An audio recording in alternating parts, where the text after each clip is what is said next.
Okay, hi everybody. Today I want to talk to you about minerals and specifically how to identify minerals. One of the things that we're doing in lab is identifying these minerals and talking about some pretty specific, pretty tricky parts of minerals, like things like crystal shapes and cleavage planes and luster, which if you read about it sounds pretty easy, but is one of the trickiest things for a lot of students to get right in lab. There's an order of operations that we use when we're trying to identify a strange mineral. The very most important thing to look at first is luster. Luster is going to be really important because that gives you a really good idea of whether the mineral contains a whole lot of metal or not. And is especially helpful because it's a good way to go ahead and break them down into two major groups: non-metallic minerals, metallic minerals, because then once you do that, you're going to do different tests to evaluate those different groups of minerals. So if you decide that it looks like a piece of metal and it's a metallic luster, then the next thing we look at is hardness, and we do a streak test.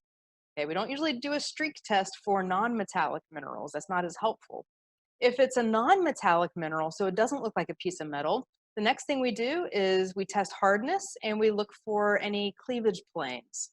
Cleavage with metallic minerals isn't that important. So that's why luster is really, really important. Once you get past, looking at hardness, cleavage plane, streak, whatever we're looking at, you can start to look at any other distinctive features, like any crystal shapes. For instance, do you see that it has grown in a certain kind of crystal? A specific pattern of cleavage, not just does it have cleavage planes or not, but a specific pattern. More specific kinds of luster, so if it's non-metallic, is it earthy or glassy or greasy? Those are going to be really helpful too to help us narrow down further. And whether or not you can see through it. So this would be like if the mineral is transparent, so you could see through it or at least into it a bit. If it's opaque, you can't, see past the very surface really. So that could be really helpful. And any other features that look distinctive, and we'll go through a few of those too. And yeah, color does come up. Color is the first thing we tend to notice about most things we look at. And with minerals, that's not always going to be the best way to identify them, but with some minerals, it will. And it takes many years to really get a feel for what minerals color is helpful for and what minerals color is not helpful for. This is a mineral called muscovite mica, and then we have a biotite mica here. Now, these are very shiny. Okay, so we're talking about luster first, how the surface of a mineral reflects light. These are very shiny, and a lot of students want to say that they're metallic. Now, this is where we can kind of get into trouble. Just because something is shiny doesn't mean it's metallic. In fact, the most shiny or the most reflective of all minerals, diamond, is certainly not metallic. And one of the reasons why is because you can see through it. If you can't see through a diamond, then it's a pretty crummy diamond.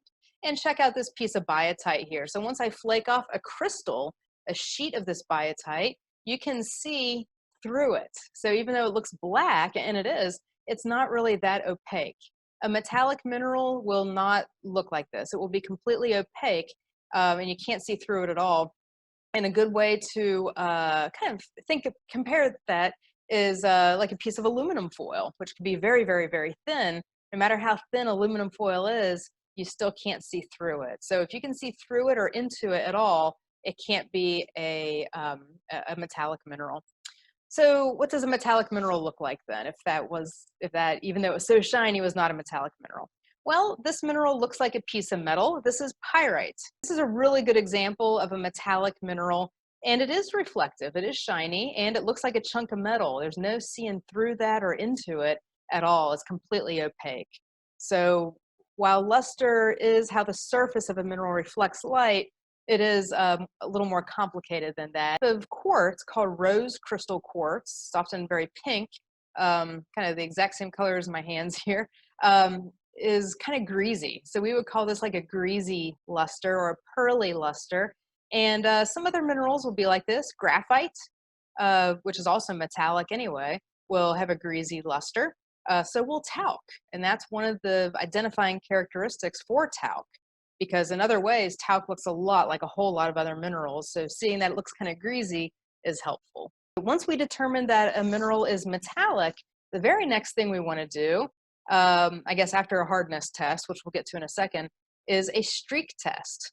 So you guys will have some black or white ceramic streak plates in lab, and we take that mineral and we try to test its streak. This is the focus, it takes a second to focus.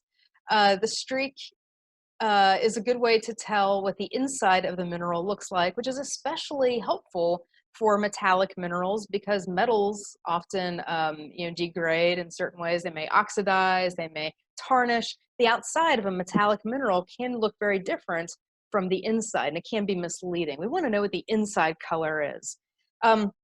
Streak is also very important for metallic minerals, largely because metallic minerals, contrary to what you might think, are quite soft. We can't really take a streak of a mineral that is harder than the streak plate. If you do, like for example, quartz, then you would just scratch up the streak plate. So you're not getting a sample of the mineral because it's too hard to leave behind a bit of itself on the streak plate. So this, let me play that again because these three minerals are very important. Actually, spoiler alert, these are the same mineral. This is a metallic mineral called hematite. Metallic, eh? That one I'm holding there doesn't look very metallic, and I would not call that one metallic. The one to the left, and yeah, I'd say the one in the middle, definitely look like pieces of metal. That's okay, because hematite can be so variable that it will show up on several different identification charts as both metallic and non-metallic. So whichever way you go, you're likely to find the right, you're likely to identify the correct mineral. Now, what's happening here in this video is, even though this one looks very black or gray, very sparkly, silvery, hematite leaves behind a rusty red streak. And even though this third mineral sample, which is very, very pretty, took me a minute to find a good spot there, yeah, it leaves behind a bit redder of a color than we would expect from a mineral that looks like that. So hematite is diagnostic by its streak. It will always, no matter how pretty it is, leave behind kind of a rusty red streak. The next thing we look at then with either metallic or non-metallic minerals is going to be hardness. This is going to be kind of fun to do because you use some different tools, and this is a good way to bring in something that's kind of objective, like you bring in a number. Like, yeah, okay, we could say that this one has a streak that's black or gray or rusty red or whatever, but actually saying, oh, this mineral that we're trying to identify has a hardness of 5, or this mineral has a hardness somewhere between 2 and 4, can't really pinpoint any further. That's all good. Or this mineral has a hardness greater than 6 because it scratches a piece of glass, for instance. You know, that's a really good way to narrow down your mineral further. So our hardness scale here starts with either graphite or talc as number 1. I like to use graphite because I have an example of it in a second. It's super, super soft. And then we're going up through gypsum. You know, we'll be seeing all these relatively soft minerals all the way up through quartz, which will scratch glass. So will the feldspar, it says orthoclase there, the orthoclase feldspar will probably barely scratch glass. And then we're going all the way up to the hardest mineral on Earth, diamond. Anyway, the first thing you do is take the glass plate and try to scratch the mineral on the glass plate. If you can, then just go ahead and say greater than a 6 hardness. That's probably the best you're going to be able to do, where we don't have, like a drill bit and things like that in lab. But if it doesn't scratch the glass, now you need to get a little bit more detailed because there's going to be a big difference between a mineral that's a hardness of 5 and a mineral that's a hardness of 2.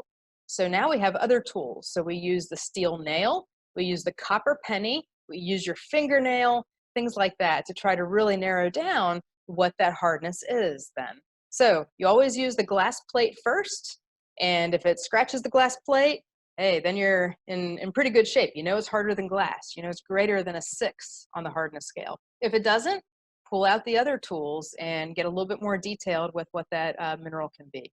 So I've got a kind of obvious which guy I have here. This is graphite, and the graphite sample is so soft that it leaves behind a streak on a piece of paper, which is why you use it in your pencil, right? You don't have lead in your pencil, then you would get really sick from chewing on your pencil. It's not lead. It's graphite. So graphite is the softest mineral that we're probably going to see. Next up, we have gypsum here, which I can also pick apart with my fingernail a little bit. But the penny really does some damage to it. And by the way, these pennies have to be pre-1984. I believe it's 1984, because at that point, we started coating pennies in zinc. We want the copper, because copper is a hardness of 3. Here we are testing a piece of calcite. The penny doesn't really scratch it, perhaps. But the nail certainly does, okay? So if we didn't know what mineral that was, we could use our fingernail, not scratch it. We could use the nail, scratch it, and know that it's somewhere between those on Mohs hardness scale. Here's a piece of fluorite. The nail also scratches that. It's probably not going to scratch this guy, though. This is apatite, which is a hardness of 5. Might scratch it a little, but we can also scratch one mineral on another. So here I am trying to scratch fluorite and calcite together and see what happens. Fluorite is going to scratch calcite because it is harder than it a little bit. Okay, but this is what you want to do. You want to get a piece of glass and try to scratch it with the mineral. The first one I used was that pink piece of quartz. That one was a piece of orthoclase feldspar, and this is a piece of fluorite. Check it out, the fluorite won't scratch it because it's a hardness of 4, whereas the quartz and the feldspar will scratch it. Calcite, not a chance.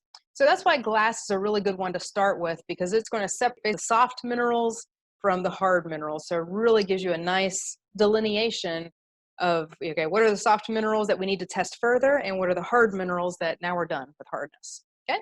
So that's hardness. It can be a little tricky because you do something, you scratch the mineral with a nail and you're like, okay, what does that mean? What did that do?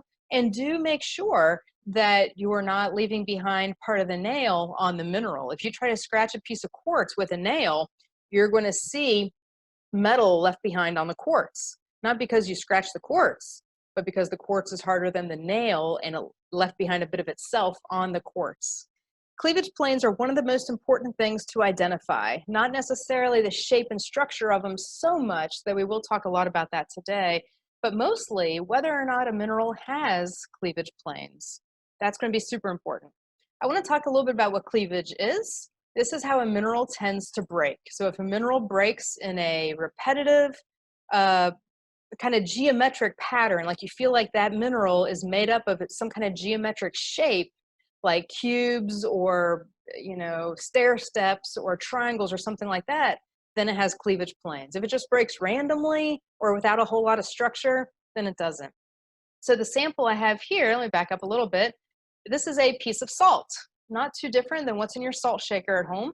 So I hit it with a hammer, and you can already kind of see it has a kind of a cubic shape where it has broken. But then when I take a hammer, I'm getting more cubic shape. So I'm getting a lot of right angles here. It's not just breaking randomly. It's not breaking into like shards or flakes. It's not breaking into curved surfaces. It's pretty much breaking into cubes pretty well. That's because on a atomic level, the chlorine and the sodium tend to form cubes as they bond together. Sodium chloride, salt, right? A lot of minerals are going to do that. And that is what cleavage planes, and in this case, crystal shapes, are all about.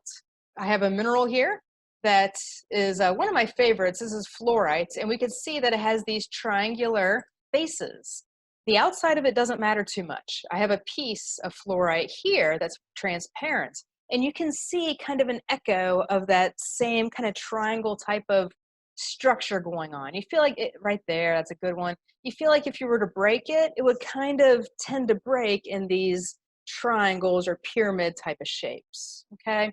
So cleavage planes can be really difficult because, again, we're not really looking at the outside of the mineral so much. We're trying to see into it a bit and think about how it will break. Does it want to break in these repetitive geometric shapes or not? Okay, so fluorite does have excellent cleavage planes. Just kind of see that echo there, that kind of line, bit of a triangle there. Kind of want to show some of that again. So this is really difficult. This is important though, especially with fluorite, because just like quartz, it could be any color under the sun, but different than quartz, it has excellent cleavage planes. Quartz has no cleavage planes, and we'll see why in a little bit. Okay, So once we determine that we have cleavage planes, we could do a little work and figure out what kind. And that could be really, really diagnostic for a mineral. There's some minerals on Earth, or at least in our class where we're only looking at a couple dozen minerals, where if you determine that it has such and such shape of cleavage plane, you've identified it down to the one or two minerals it could possibly be. A great example is our first one here, biotite or muscovite. These are micas, which means that their crystals and their cleavage planes are book shaped. So they're like pieces of paper that you're flaking apart. You could see through them, right? That's why it's not metallic, but you know. So we have this called book cleavage, or lamellar cleavage, like lamellae, or getting something laminated, right? Layers. So that's the crystal shape, and that's how it wants to break. It's not too easy to break each of these sheets. They're held together very well, but to pull them apart from one another, that you can do that. So once you identify that it has this flaky type of book cleavage plane, that immediately means it's either muscovite or biotite. Those are the only micas we're identifying in our tray. And there's a few more in the world, but this really narrows it down pretty quickly.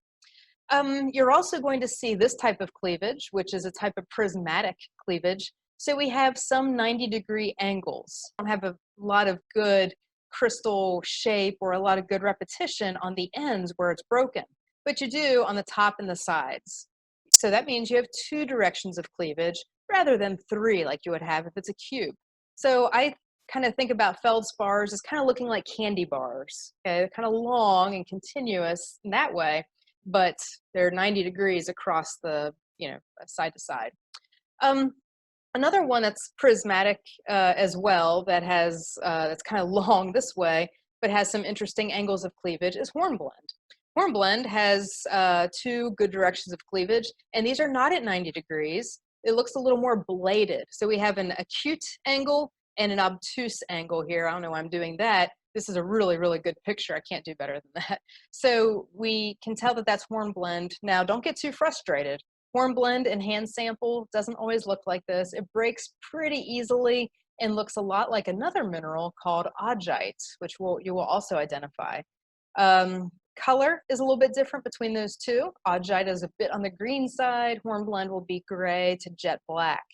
But augite's going to be a little more like the feldspar cleavage. It's going to be a little more cubic type of shape, and hornblende is going to look a little more bladed. You kind of have more obtuse and acute angles. You're not going to see chunky 90-degree angles.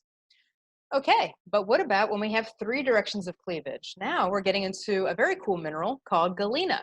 Also the halite we saw before. This is going to be three directions of cleavage, 90 degrees in all directions. It's called a cube. Your sample of galena in your tray will also definitely look like cubes, like a chunk of heavy metallic salt. That's not a bad way to think about galena. It's a lead sulfide, so it is quite heavy. Another important characteristic to keep in mind. Okay, other three directions of cleavage. This is calcite, and calcite is a very special mineral. We'll have a better way of identifying it a little bit later that doesn't really deal with the cleavage so much. But these are three directions, and none of them are at 90 degrees. We have an obtuse angle. I'm sorry, no, I guess this one's at 90 degrees, I'm sorry. We have an obtuse angle, and we have an acute angle, and then I guess we have one at 90 degrees. So we're going to see not cubes, but like parallelogram or kite kind of shapes. We'll get that with gypsum as well. There's going to be a few minerals that do this.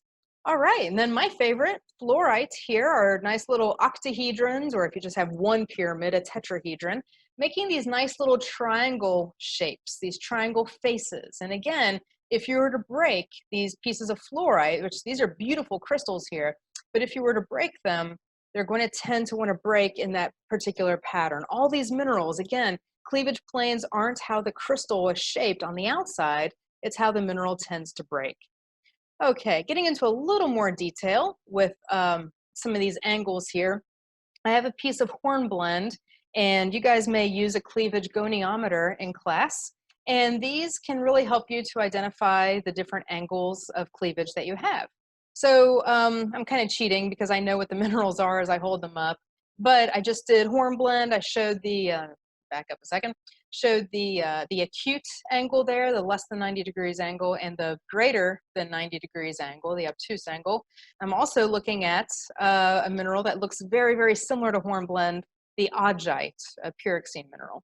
These are going to be much chunkier. They're going to look more cubic because those angles are much closer. They're still not exactly at 90 degrees. Now, I've been saying, what about the crystal shape? How is that related to cleavage planes? It often is, but not every time. I have two samples here. This is quartz, and quartz has a beautiful, sometimes, not always, beautiful crystal shape. It has this nice hexagonal or six-sided shape, and it tends to often form these dipyramidal prisms. So it has like a pyramid on both ends. I'm comparing it to a piece of gypsum here, which should look like the calcite we just saw. It's that parallelogram kind of shape. Let me back up, because the crystal, if you look into it a bit, the crystal of quartz, I mean, if you look into it a bit, you're not really seeing any repetitive lines. In this case, the crystal shape is just skin deep. It doesn't continue through the mineral. Now with the gypsum, it absolutely does. We have this line here that echoes this top surface and this bottom surface. We have some lines here, back up a little bit. You can really see where it has broken. It tends to break in a predictable manner. You feel like it's going to break into more and more of those little parallelograms, not just randomly. You don't get that from the quartz. So that's what we're looking for cleavage planes. We're looking at, does this geometric shape repeat throughout the entire mineral? Because if it's only on the outside, that means we could have something else going on like we do with quartz. But when we break quartz, what happens is we get a very special type of structure, and it's called conchoidal fracture. This means curved and is not too different from bottle glass. So if you break a bottle and you kind of get those curved surfaces, it does. It's random and it's curved and it's not cleavage. So quartz has no cleavage planes, even though it can often have beautiful crystal faces. So big difference there between the crystal shape and the cleavage planes. Another good, so here's quartz over here on the left, another beautiful crystal of quartz. On the right, I have a beautiful crystal of spessartine garnet. Garnet also has really awesome crystal shapes. You can see into it a little bit, just kind of looks random in there. But the important thing is once we break the mineral, what do we get? We don't get an echo of these external crystal shapes. Again, in these cases, these features are only skin deep. So we cut them, we break them, and we get with quartz, again, that conchoidal fracture. With garnets, we get something called parting surfaces. So the crystal shape does not always indicate the cleavage planes. Sometimes, like with salt, absolutely. But make sure, just because it has a nice crystal shape doesn't mean you have cleavage planes. All right, that's a lot about cleavage. And the reason why is because that is the most difficult part for students to really get a handle on. So I'm troubleshooting exactly what people tend to have a really difficult time with and talking you through it so you can jump into lab and do an awesome job without really being thrown by some of these little details or some of these big concepts. So let's go through and identify a few of these, okay? So I pick up, first of all, the one in the middle. It kind of has a pearly or greasy type of luster, and it scratches easily, as you can see, with the penny and even with my fingernail too. It's out. So what we're trying to do is find the mineral called calcite. So that mineral that we just had was talc. It was too soft, it had a greasy luster, and if you look back at it, it also had no cleavage planes. Whoops, there we go. No cleavage planes, too soft, scratches with a penny and even with my fingernail, so it's not going to be calcite. So let's keep going. Let's keep finding what calcite is. And notice how they all look similar. This is why calcite's special test is going to be really important. All right, we get a piece of glass. We try that mineral. You can't really tell, but it scratches the heck out of it. This mineral also scratches the glass. So those minerals are too hard to be calcite.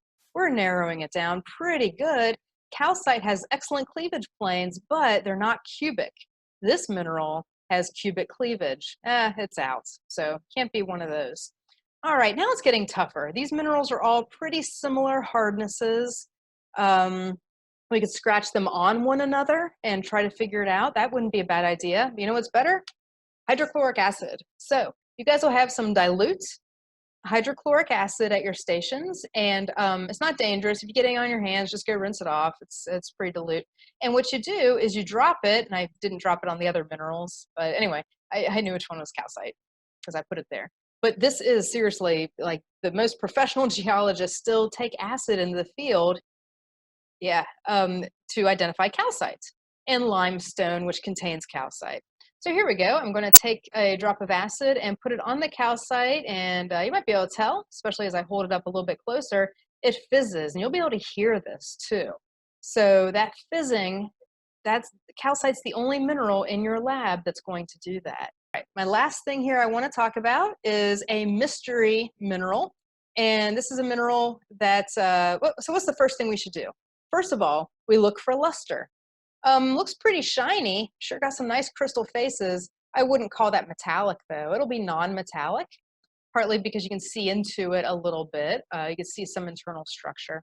It does not scratch the piece of glass. So again, the next thing you do, once you determine that it's a non-metallic mineral or a metallic mineral, hardness is going to be important for all minerals, then you scratch it on a piece of glass. If it doesn't, okay, now we need to use some other tools. We pull out the nail. The nail might scratch it a little bit, maybe not a whole lot. If we pulled out a penny, it certainly isn't going to scratch it. Your fingernails can't. So we could start to narrow down the hardness for this mineral and say that maybe it's a 4 or a 5. That might be as detailed as you get, and that's fine. It has a nice crystal shape, but you're not really seeing much in the way of cleavage planes. Kind of looks like that garnet, where you may have some parting surfaces, but maybe not cleavage. So we can identify this mineral as the mineral apatite, which can be a difficult mineral to identify because it's green, and all of them can be green. Almost every single mineral can be some kind of shade of green. So the color, again, is going to be tricky, but we're looking at hardness and really narrowing that down using the tools we have. We're looking at cleavage planes or the lack thereof. We're using all of the information at our disposal to figure out what that mineral is. So good luck with lab, where you're doing lots of fun little experiments and definitely very hands-on. So enjoy, and thank you.